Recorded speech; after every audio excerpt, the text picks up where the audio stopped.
নমস্কাৰ নিউজৰ বাতৰিলৈ স্বাগতম জনাই ষ্টুডিঅ'ৰ মজিয়াত মই পল দাস চাওক আজিৰ বাতৰি ঢকুৱাখানাত জৰাজীৰ্ণ পথৰ মেৰামতিৰ দাবীত ৰাইজৰ তীব্ৰ প্ৰতিবাদ সাব্যস্ত নিউজ ডাইৰেক্ট ৰিপৰ্ট ঢকুৱাখানাৰ জৰাজীৰ্ণ পথ মেৰামতিৰ দাবীত ৰাইজৰ তীব্ৰ প্ৰতিবাদ সাব্যস্ত উল্লেখযোগ্য যে বিজেপিৰ ৰাজ্যিক উপসভাপতি তথা বিধায়ক নৱকুমাৰ দলেৰ গৃহ সমষ্টিতে পথৰ বিধ্বস্ত ৰূপ বছৰৰ পিছত বছৰ ধৰি পথটো মেৰামতি কৰিবলৈ আহৰি নহ'ল চৰকাৰৰ এনেদৰে অভিযোগ আনি গাঁওখনৰ শতাধিক ৰাইজ ওলাই আহিল প্ৰতিবাদী কাৰ্যসূচী গ্ৰহণ কৰি উল্লেখযোগ্য যে ঢকুৱাখানাৰ পশ্চিম প্ৰান্তৰ মৰমী তিনিআলিৰ পৰা অয়েঙীয়া উভতা চামপৰা মুখ হৈ লেচেৰাঘাট সংযোগী পথ নিৰ্মাণৰ দাবীত ৰাইজৰ প্ৰতিবাদ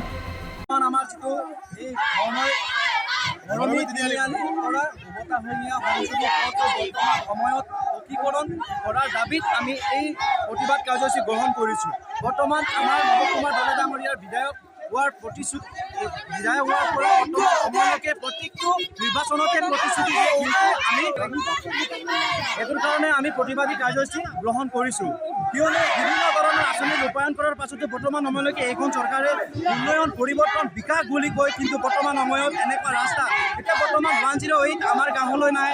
আৰু বৰ্তমান এই সময়ত এই পৰিৱৰ্তন সময়ত যদি আমাক যদি পৰিৱৰ্তন কৰিব নিবিচাৰে এনেকুৱা MLA এনেকুৱা MP আমাক প্ৰয়োজন নাই। এইটোৰ কাৰণে MLA আৰু MPৰ ওপৰত আমি প্ৰতিবাদী কাৰ্যসূচী গ্ৰহণ কৰিছোঁ, যাতে অনাগত দিনবোৰ কম সময়ৰ ভিতৰত যদি আমাৰ এই ৰাস্তা নিৰ্মাণ কৰি নিদিয়ে তেতিয়াহ'লে আমাৰ এই কামো গোটেই পঞ্চায়তত বুথ বৰ্জন কাৰ্যসূচী গ্ৰহণ কৰা হৈছে।